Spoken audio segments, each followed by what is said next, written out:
I recently covered the story of Raissa, Kengne, the Cameroonian American in Midtown Atlanta, who went from an IT audit manager to a mass shooter in an hour. This was a real-life nightmare on Peachtree Street because everyone was hitting up their family in Atlanta, confirming their safety. You had alerts all over the place, and not just in the streets of Atlanta, but on the internet streets as well. People spreading the news that there was a hitter running around randomly sniping people in Atlanta. And come to find out, it wasn't so random after all. She ended up shooting 3 people. 2 of those 3 victims passed away. Then she tried to hop on a plane and flee, but thanks to the Atlanta Police Department, they apprehended her pronto. But can you believe it? Did she almost get away with it? Shot 3 people? And then today, I'm going to tell you about the 4th person that was almost a part of this nightmare that rocked Midtown Atlanta. Yes, there was one more person identified as a possible target. We're going to get into that, but first take a second to make sure that you're subscribed to the channel. Click the notification bell for all updates. If you're watching from Midtown Atlanta or the surrounding areas, let me know below. I want to hear from you. So, Raissa Kengne shot 3 people, and the idea of it being random quickly went away when reporters found that the first victim was the property manager of the condo where she lived. The second victim was her former manager at her job, her ex-employer, BDO, and she was currently in an active lawsuit where she was suing both of these individuals, in addition to a long list of others, all named in the suit between Raissa, the condo's management, and her former employer, BDO. Shout out to the cab driver, who confirmed that Raissa was in his cab at the time when police called him. He fully cooperated with authorities. Uncle Ricky in the comments said the Cameroon cab driver snitched on his fellow countrywoman, LOL, and then Cul-de-sac Black responded, saying his fellow countrywoman killed 2 men, which is true. Wrong is wrong. I see absolutely nothing wrong with the cab driver telling on Raissa. Like, why would he not cooperate? And then the next thing you know, the police, they would have thought that he had something to do with it. So yes, the cab driver, he did the right thing, although I think he trusted her a little too much. The police called him about her, and he basically told her the police was looking for her about something that she did. But the cab driver, he's innocent. He had no idea what happened. He was also instrumental in her quick arrest. I just think that his safety was at risk at that moment. She had just finished shooting 3 people. And here's another piece of information. You know, the cab driver drove her to the airport where she was trying to flee, but before they went to the airport, they made another stop. When he initially picked her up, a camera inside the taxi showed Raissa shuffling through some papers before giving the driver the address of a home near Ansley Golf Club, just north of Piedmont Park in Atlanta. The address belongs to one of Raissa's former attorneys, Michael Sullivan. Sullivan is a partner at a law firm in Atlanta who specializes in whistleblower cases. And I was wondering, why didn't she hire an attorney to help her? Well, she tried to get an attorney on board last year in June 2021 before she quit her job. And that's another point. She was not fired. Raissa quit her job. She resigned. But yes, Raissa filed a lawsuit during the summer of 2022. And in that paperwork, she said that Attorney Sullivan agreed in June 21 to represent her in the whistleblower lawsuit against the accounting firm where she was still employed at the time. Several months later, however, the lawsuit alleges that Attorney Sullivan informed Raissa they did not have enough evidence to pursue the case and that he could no longer represent her. Raissa claims Attorney Sullivan and his colleagues failed to maintain attorney-client privilege, quote, at every peril to themselves. Those are her words. She went on to mention Attorney Sullivan's name more than 100 times throughout the document. This woman showed a lot of signs of extremely obsessive behavior. Not only did she become obsessed with her former manager at BDO, Wesley Freeman, the management at her condo, Michael Shinners, but she was also obsessed with attorney Michael Sullivan too. And it's a crazy coincidence that everyone's name is Michael, except for Wesley. Michael Horn was shot at 1280 West, her condo, Midtown Atlanta, but he survived. Michael Shinners, he was shot. The condo manager, he did not survive. And then she was on the porch of Michael Sullivan. That's the attorney, but luckily for him, he didn't answer the door.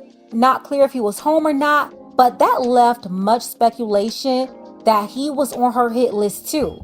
After Raissa failed at her attempt to confront Attorney Sullivan, she got back in the cab with the cab driver, and he dropped her off at the airport where police detained her. The police had been tracking Raissa from the driver's GPS, and that's how they caught her.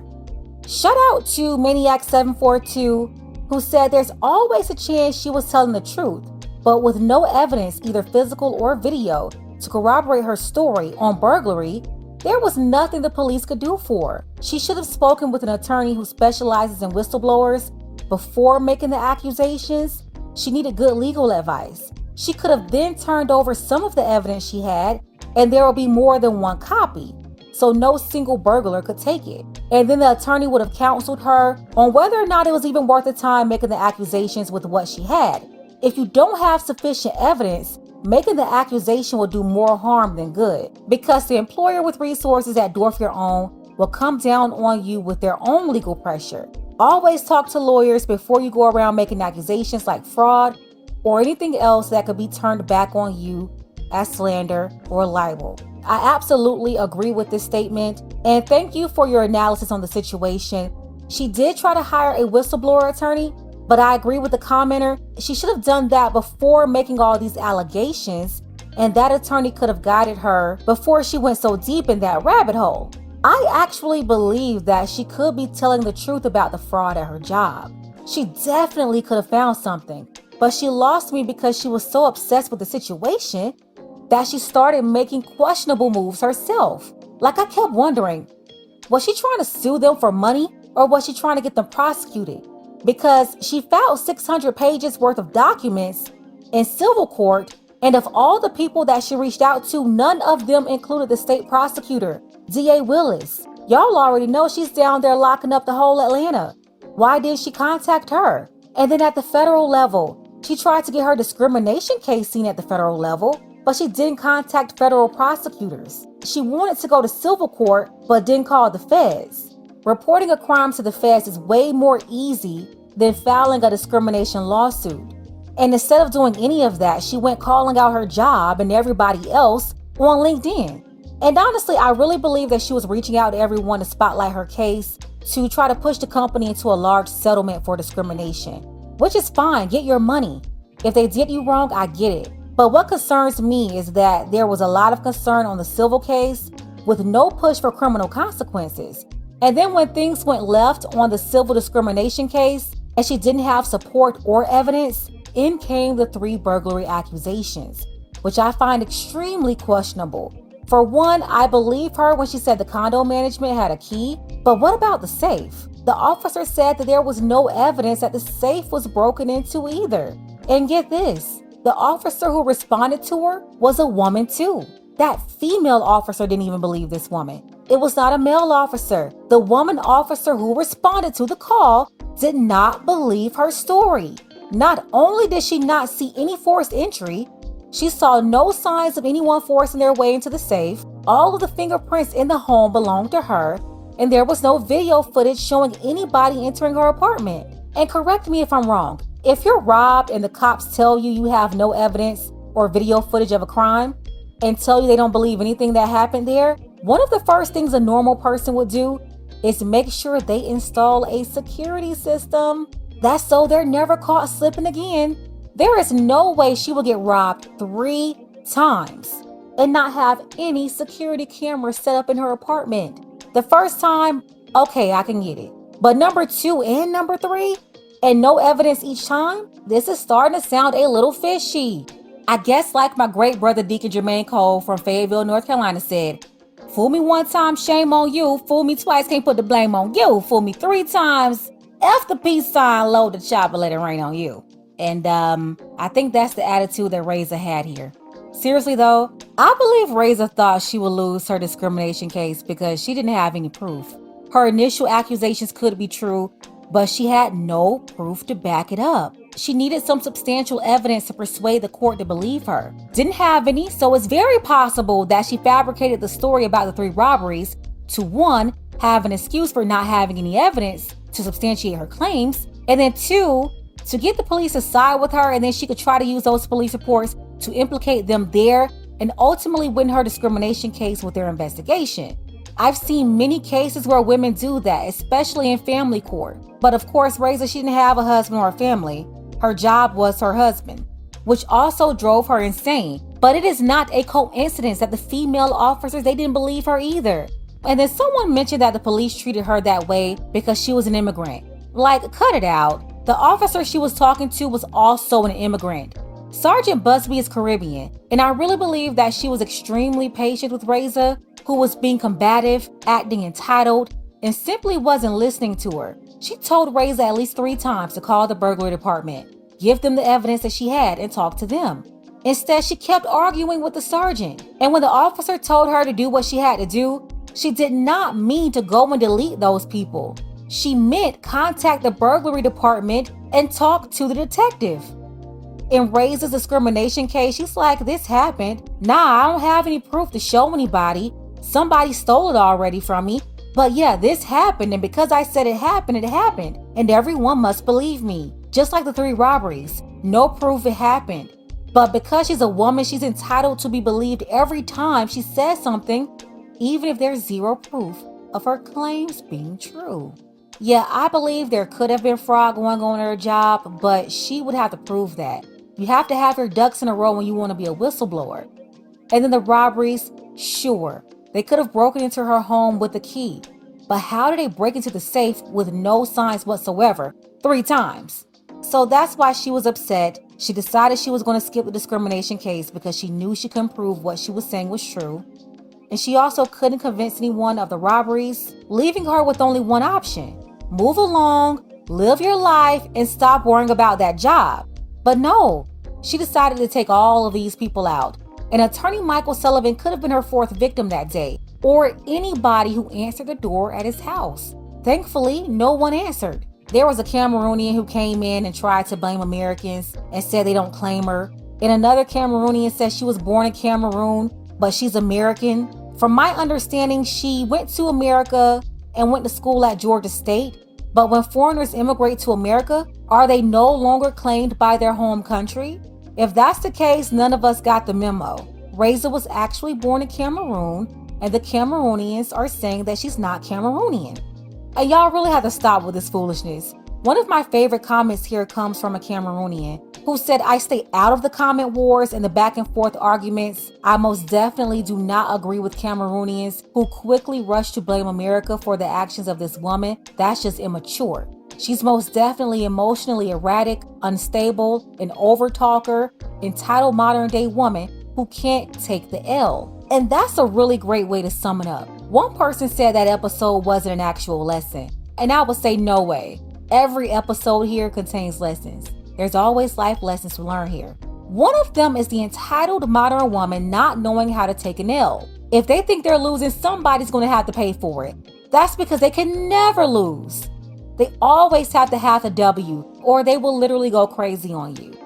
I've shown you that time and time again. The need to be right is the downfall of a lot of women these days.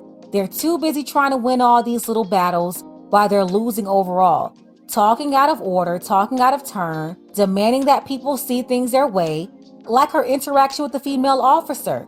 She told her 3 times the protocol, and she still didn't listen, kept interrupting her throughout the whole conversation, up there getting too close in her face. The officer had to tell her to back up. You can't do that to a police officer. She was out of order then, same way that she was in the courtroom, and the judge told her to remain silent.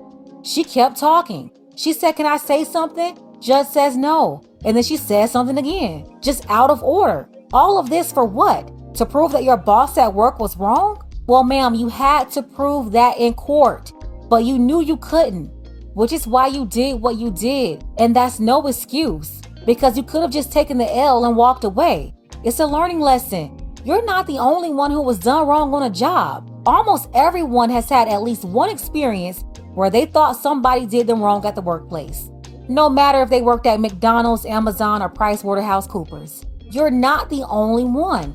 But most people know how to pack up and move on. Raissa couldn't do that. That's because she was obsessed. Obsessed with Wesley Freeman. Obsessed with Michael Shinners. Obsessed with attorney Michael Sullivan. And Michael Horn also hurt in the process because of her obsession. This woman had severe issues, and she was obsessed with these people, obsessed with her job, which is how she got tangled up in this in the first place. You saw something wrong, okay, report it and move on. Clock out and go live your life. If it's that bad, go find another job. Another problem is she had no husband, no family, so she consumed herself and her job. And for the ones asking me, what does her not having a man or a family have to do with this? It has everything to do with it. Women with husbands and families, they don't care this much about what's happening on their jobs. They're just not that invested. And even if they had to fight a discrimination case, she would have had the support of her man financially and mentally to be able to go through this. And then here's another thing. If she was doing too much, if she had a man, he would have told her, you're doing too much, let this go, let's move on. So yes, it has everything to do with it. It's about balance. And this woman right here, she was not balanced at all. And then someone in the comments called her a sweet girl. And I'm like, this lady is a whole sniper. And this guy is calling her sweet. I was just looking like, man, we have so much work to do.